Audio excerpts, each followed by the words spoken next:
Joining me now is the independent senator from Vermont, Bernie Sanders, who of course is running for the Democratic nomination. Senator Sanders, welcome back to Meet the Press. Great to be with you.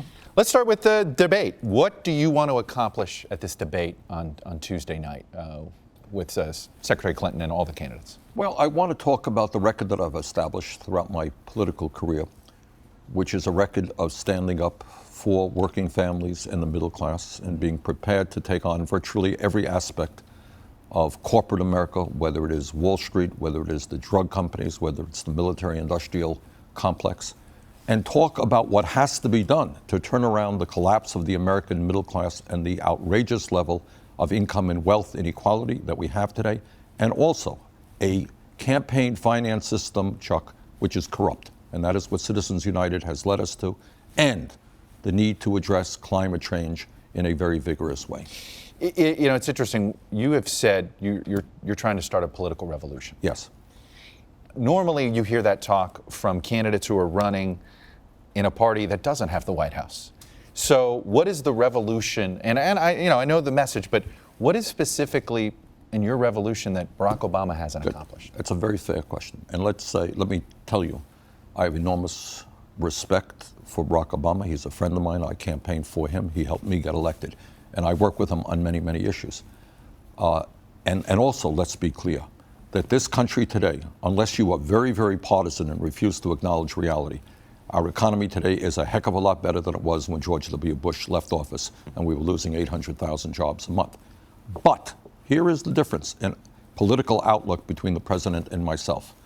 What I understand is that the power of corporate America, Wall Street, the corporate media, is so great that real change to transform our country does not take place unless millions of people begin to stand up and say very loudly and clearly that the United States government has got to represent all of us and not just the top 1%. No president, not Bernie Sanders, Barack Obama, Hillary Clinton, anybody else is going to be able to accomplish that unless millions of people stand up and say, you know what, you guys are not going to get it all.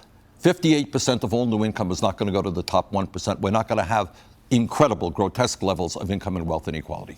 So I get that, but how do you do this? You just said you can't do this as president, and in fact, you can't do it alone. You can't do it alone. The president can lead that effort. And I'm going to jump quickly to a Facebook question we got for you, and it's from Joanna Figursky Wozniacki, and she says, Bernie, I like you and your ideas, but how will you get Congress to support your agenda? They blocked President Obama on a lot. Your agenda is even further left than President Obama. Exactly. What do you say to that? Very fair question.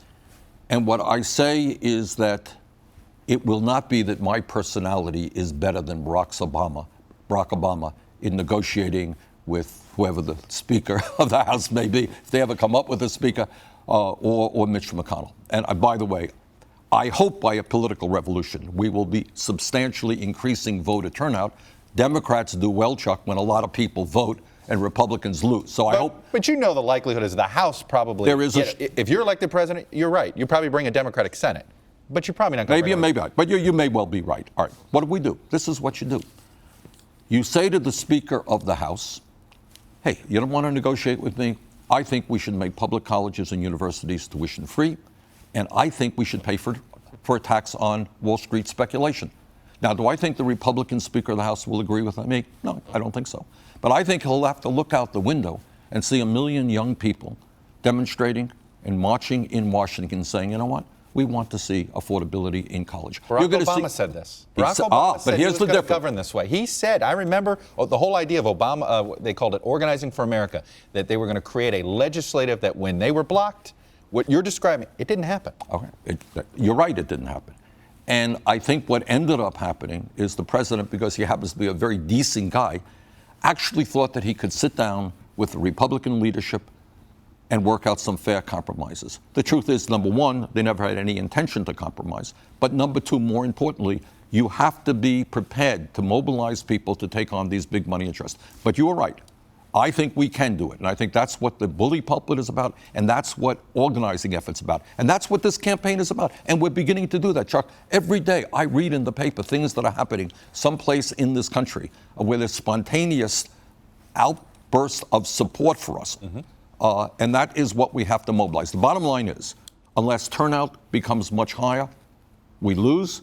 unless people are organized and politically conscious in a way that does not exist today, we are not going to transform America the way we have to. You know, you've always been hesitant to contrast yourself with Secretary Clinton, but you make certain subtle differences by saying on some of these issues where she now agrees with you, you welcome her over and you emphasize you've had these positions for a long time. Why should that matter? Why should that matter to a voter that you've held this position for much longer, say on TPP, Good question. than Secretary Clinton? Yeah, okay. I'll tell you why it should matter. And let me be very clear. I mean, I happen to respect and like Hillary Clinton, so I don't get into personal attacks. You know that. But are there differences of opinion that should be discussed? Of course there are. That's what an election is about. To answer your question, what it's about is at a time when so few have so much, and when the big money interests have so much political power, the real most important question is who is prepared to mobilize the American people to stand up to these very powerful and wealthy special interests? Whose track record for the last 25 years has been to say to Wall Street, you know what, we are going to have to break up the large financial institutions. So this is a trust issue. You're basically saying, you know what, I've been there, so you can trust that I'll never leave that fight. With somebody else who gets there late, you think it's perhaps a trust issue? Well, I mean, Keystone Pipeline, all right. I believe that climate change is the great global crisis that we face, the environmental crisis. From day one, I opposed the Keystone Pipeline because I believe that if you're serious about climate change, you don't encourage the excavation and transportation of very dirty oil. That was my view from day one. TPP. I believe that our trade policies going way back when. I voted against NAFTA, CAFTA, PNTR with China. I think they have been a disaster for the American worker, allow corporations to shut down here, move abroad. So people will have to contrast my consistency and my willingness to stand up to Wall Street and corporations, big corporations, with the Secretary. Let's go into some issues. Let's start with TPP. You brought up, in fact, you have been against every single trade agreement. Yes. I had a senior Democrat say to me yesterday, if you can't be for this trade agreement, then there's no trade agreement that you can ever support. What do you say to this Democrat? Absolutely wrong. That's the problem that we have. This is a senior Democrat told you that? Yes, sir. Well, that's why the Republicans control the House and the Senate. Because what working people understand, that after NAFTA, CAFTA, PNTR with China, we have lost millions of decent paying jobs. Since 2001, 60,000 factories in America have been shut down. We're in a race to the bottom where our wages are going down. Is all of that attributable to trade? No. Is a lot of it? Yes. This trade agreement, Chuck, was written by corporate America and the pharmaceutical industry and Wall Street. That's what this trade agreement is about. I do not want American workers to competing against people in Vietnam who make 56 cents an hour for a minimum wage. Now, the argument back on the specific on the Vietnam issue, this Democrat said to me, you know what? This agreement is going to force potentially the opportunity for workers in Vietnam to organize. Isn't that a good thing? The wages may not be as high as ours yet, but you're going to start having the cementing of labor unions in Vietnam, which in the long run could be a good thing. You'll forgive me if I chuckle on that. That's fair enough. All right. I've heard that for NAFTA. NAFTA was going to create all these great jobs. And China, oh my God, we're going to open up the whole Chinese market. So you remember that American companies are going to be expanding, sending all our products to China. I was in China. I went to a Walmart in China, which looks, by the way, a lot like a Walmart in America. And I asked the guy who was running it, what percentage of the products are you selling here manufactured in the United States? And the guy was very sheepish and a little bit embarrassed, said 1%. Of course, they manufacture those products abroad. Trade is a good thing, Chuck. Don't put me in as a guy who wants a wall around America. But I want trade agreements that work for the American worker and our middle class, not just corporate America. How do you do it to get the other side to agree to it? I mean, I guess how do you do it to get another country to agree to a trade agreement that protects the American worker? You work out something that is mutually advantageous. I'm trading with you. If you're selling me your car, right? That's a trade. You have to sell me at a price that works for you and a price that works for me. That's what a fair agreement is about. These agreements are pushed and written and developed by big money interests. They have benefited from it. Go to workers all over this country who are working for substantially lower wages because their jobs are now in China. So basically, there's never been a single trade agreement this country's negotiated that you've been comfortable with? That's correct. And I guess is there no room for compromise here? This agreement is flawed in many, many ways. So no, I'm going to do my best to defeat it. But if your question is, Can we develop trade agreements that work for the American worker and people on the other side? Absolutely, and I'll work on that. All right, if TPP goes through before you're president, but which is possible, the way the timeline works, it could get probably, let's say, November 16th. What do you do on day one to undo it? Well, that is a good question, and without going into all details, there are things that we can do. What? Well, give me one example. You don't have to implement it. I mean, there are things. You think you could stop the full implementation of it? I don't know. I mean, it's something that I don't want to be definitive about it, but I am opposed. We need trade agreements that create jobs in America, not in China. End of discussion for me. All right, let me move to foreign policy. There's actually some news this week. The Pentagon has announced they are no longer doing this training program for these so-called the moderate rebels that we were searching. Good idea? Well, it failed. I mean, I think the president acknowledged that. Syria is a quagmire inside of a quagmire. You have a horrific dictator who we all want to see removed from office. You have the barbaric ISIS people who do their atrocities every other day. You know how Russia involved in the situation as well. You know, I think what the president has tried to do is thread a very, very difficult needle, and that is keep American troops from engaging in combat and getting killed there, and I think that is the right thing to do. So I think we continue to try to do everything that we can, focusing primarily, by the way, as bad as Assad is, focusing on trying to defeat ISIS. And let me say this, and I don't know too many people. You didn't support his ISIS program. You didn't vote to authorize it. Why is that? Well, because I am worried about American troops getting sucked into a never-ending war in the Middle East, and particularly in, Iraq and Syria. But let me also say this.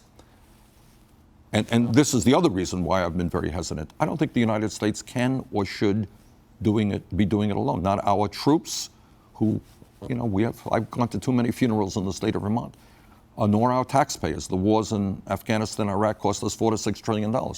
I believe very strongly that Saudi Arabia, Kuwait, Qatar, you know what? They're going to have to get their hands dirty as well. They don't like ISIS. Let them start putting troops on the ground. Saudi Arabia, people don't know this, has the third largest defense budget in the entire world. And I found it very ironic that they were asking American troops to get engaged on the ground when they have yet to do that. Gulf War One, we got them to pay. Yes. Do you think we should be doing that? I think it's more than pay. No, I think what you're looking. You want to see them put blood and treasure. Yeah, that's exactly right. Into this thing, Yeah. not just treasure. That's exactly what I think. What do you do about Putin? How do you handle Putin? Putin's problem right now is that his economy is going south as a result of the low price of oil. His adventures in the Crimea and in the Ukraine are not doing all that well. And I think what he is trying to do right now is to regain his popularity by reminding the Russian people of the glories of the old Soviet Union when they were all over the place. And he's propping up his client state in Syria with Mr. Assad. You know what I think? I think he's going to regret that. And I think the people are going to remember what happened to the Soviet Union and This Afghanistan. is stand aside and say, you know what? No, it's not have stand. at it. No, it's not. Good luck to you. It's not stand aside, but it is. Look, I voted against the war in Iraq. Okay, and if you go to my website, find out what I said about the war, and I'm not. There's no joy in my heart in telling you this, Chuck. A lot of what I thought would happen did happen in terms of the destabilization. I'll tell you what my nightmare is, and I hear too many of my Republicans friends who apparently do not understand what the cost of war is about, blithely talking about us getting involved in wars all over the Middle East. The United States has got to be supportive, along with other Western powers. I believe that Saudi Arabia and the other countries in the region have got to get their hands dirty, get their troops on the ground. I believe we should play a supportive role, very supportive. But I want to see them, the Muslim nations, lead the effort. What does counterterrorism look like in a Sanders administration? Drones, special forces, or what does it look like? Well, all of that and more. You're okay with the drone? Look, using drone drones as is a tool. weapon. When it works badly, it is terrible and it is counterproductive. When you blow up a facility or a building which kills women and children, you know what? It not only doesn't do us, it's terrible. But you're comfortable with the idea of using drones if you think you've isolated an important terrorist? Yes. So that continues. Yes. And look, we all know, that there are people as of this moment plotting against the United States.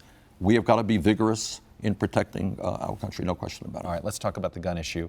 You've called for, and we've been through this a lot with you, so I don't want to get into the details of it, but you've called for moderation in this, saying, you know what, you think you can bring both sides together. I wouldn't use the word moderation, not quite the right word. This is what I do believe. I come from a state that has virtually no gun control. And yet, at political peril, I voted for an instant background check, which I want to see strengthened and expanded. I voted to ban certain types of assault weapons, which are designed only to kill people. I voted to end the so-called gun show loophole. What I did say is that we can keep shouting at each other, which is what's been going on here for 20 years, ain't going nowhere. And kids on campuses and children in schools are being slaughtered. What I think there needs to be is a dialogue. And here's what I do believe, Chuck. I believe what I would call common sense gun reform, plus a revolution in mental health, making sure that if people are having a nervous breakdown or are suicidal or homicidal, they get the care they need when they need it. I think the vast majority of the American people can support an agenda composed of those features. All right, I ask this because you believe there is common ground to be found. Yes. You are very strident, though, on some of your positions on the economy, where you're saying, no compromise on trade agreements. No, you know what, there isn't a... So I guess, does that run counter to your political philosophy when it comes to the economy? If the overwhelming majority of the American people say, you know what, guns should not be falling into the hands of criminals or people who are mentally ill. That's what the vast majority of the American people believe. Can we build on that? Of course we can build on that. When the vast majority of the American people understand that there are loopholes that allow criminals to buy weapons without a background check because of this so-called gun show loophole, can we build on that? Now, there are, in terms of my economic message and the things that I believe in, I don't want to shock you on this. The vast majority of the American people support me on most of those issues. So you believe it's basically public opinion driven? If public opinion is saying, hey, let's get more guns out of circulation, then you would be a little more... What's the public opinions when the vast majority of the American people say it's pretty crazy that guns are falling into the hands of people who are either criminals or mentally ill and they're shooting up kids? Yeah, I think we can build on that. One of the things that I think some of your Democratic opponents might hit you on is the vote you did to protect manufacturers from liability. Why single just them out for full protection on liability? That was a complicated vote, and I'm willing to see changes in that provision. Here's the reason I voted the way I voted. If you are a gun shop owner in Vermont and you sell somebody a gun and that person flips out and then kills somebody, I don't think it's really fair to hold that person responsible, the gun shop owner. On the other hand, where there is a problem is there is evidence that gun manufacturers do know that they're selling a whole lot of guns in an area that really should not be buying that many guns, that many of those guns are going to other areas, probably for criminal purposes. So can we take another look at that liability issue? Yes. You would yes, be open to that. Sure. Let's go to, you pushed back hard on the Wall Street Journal when they tallied up all your proposals. Yeah. And it was mostly the Medicare For All proposal on that one. By the way, on Medicare For All, why shouldn't we interpret your call for Medicare for All as basically you're saying, you know what, I'd repeal and replace Obamacare too.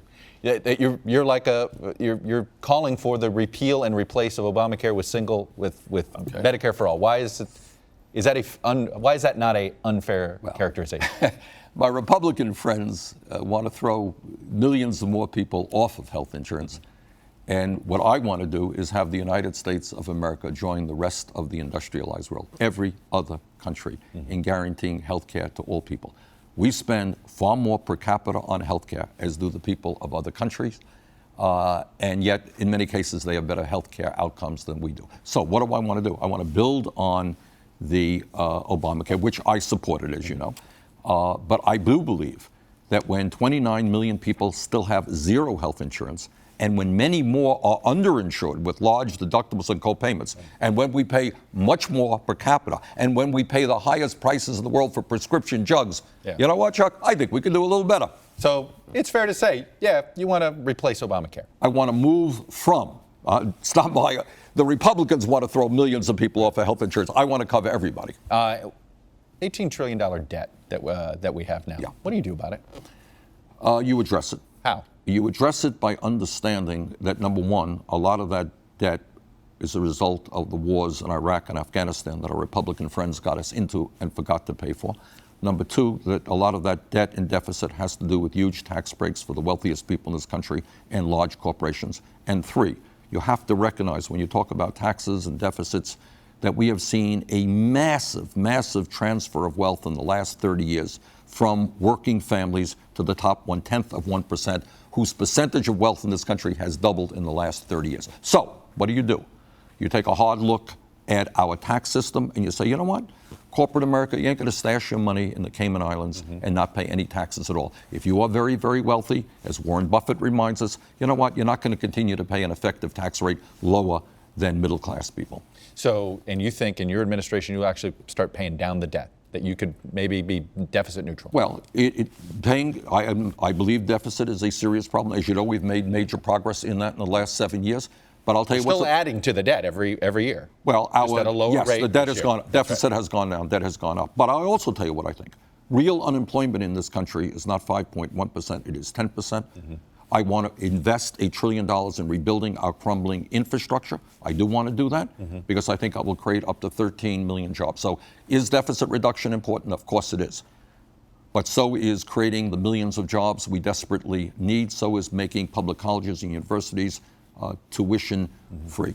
You joked about the idea when people call you a socialist, you say, yes, I'm going to make everybody wear the same color pajamas. Especially you. Especially me. I appreciate that. I have a pair of pajamas just for you. I hear you. And then the other day I noticed you said, you know what? Don't use the word socialist. I'm gonna say I'm a progressive.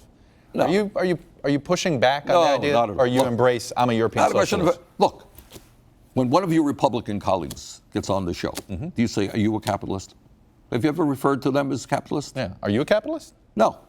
I'm a democratic socialist. But what I mean is I've been elected as an independent throughout my political career. I am running now in the Democratic nomination process and will support, I hope to win, I expect to win. But you'll support the Democratic nomination? I will. But if you're asking me philosophically, do I think that countries like Denmark and Sweden, where health care is a right and virtually free to all people, where public college education is free, where child care is excellent and stronger, where workers in the middle class make higher wages, where they're stronger in terms of reducing income and wealth inequality, can we look to those countries for some guidance, understanding they're much smaller, more homogeneous, and different than us? Yes, I do think we can. What's the role of faith going to play in a Sanders administration? What's the role your faith plays in it? Well, faith plays an important role. I would not be doing this, and as you may know, I am Jewish. I'm proud to be Jewish. But I am a great fan of Pope Francis, who I think as a religious leader has gone well beyond the Catholic Church in summoning all of us, not just to deal with income and wealth inequality and unemployment and poverty and climate change, but has also told us, and this is the important thing, that I think the phrase that he uses, which I agree with, is we now have, it's not the idolatry of the golden calf, it's the idolatry of money. That as a culture, we worship more and more money. You only have $2 billion? Hey, that guy has $5 billion. So what if children in America go hungry? We have got to change that. We have got to be a nation which says, yes, I'm going to work hard to eliminate the fact that we have the highest rate of childhood poverty. Do you think faith is too involved in our politics, or you think the balance is right? It's a hard question that cannot be answered. And it depends on what people mean by a religion and what they mean by faith.